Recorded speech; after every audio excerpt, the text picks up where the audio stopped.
भगवान की कृपा। पुराने समय में एक राजा रोज मंदिर जाता था। मंदिर के बाहर दो भिखारी बैठे रहते थे।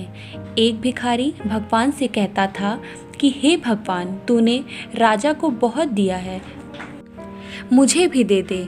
दूसरा भिखारी राजा से कहता था कि राजन, तुझे ईश्वर ने बहुत दिया है, मुझे भी कुछ दे दे। पहला भिखारी दूसरे से कहता था कि राजा से नहीं, भगवान से मांग, वो सभी की इच्छाएं पूरी करता है। दूसरा भिखारी उसे मूर्ख बोलकर चुप कर देता था। एक दिन राजा ने सोचा कि पहला भिखारी भगवान से मांगता है, भगवान उसे दे ही देंगे, लेकिन दूसरा भिखारी तो मुझसे मांगता है, मुझे उसे थोड़ा धन दे देना चाहिए। ये सोचकर राजा ने एक बड़े बर्तन में खीर भरी और उसमें सोने के सिक्के डाल दिए। मंत्री से कहा कि ये खीर दूसरे भिखारी को दे आओ। मंत्री मंदिर गया और दूसरे भिखारी को खीर से भरा बर्तन दे दिया।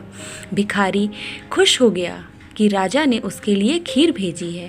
उसने पहले भिखारी से कहा कि ये देख खीर, तू मूर्ख है, तुझे भी राजा से ही मांगना चाहिए। उसने पेट भर खीर खाई और बची हुई खीर पहले भिखारी को दे दी और कहा कि ले मूर्ख, तू भी खा ले खीर।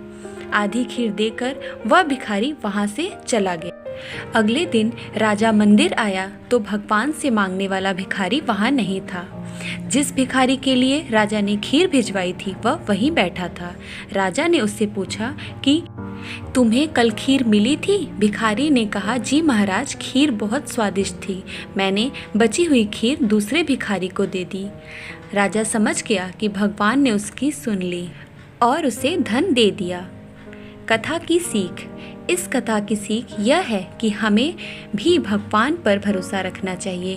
भगवान सही समय आने पर अपने भक्तों की परेशानियां दूर करते हैं। देर से ही सही, लेकिन भक्तों को भगवान की कृपा ज़रूर मिलती है।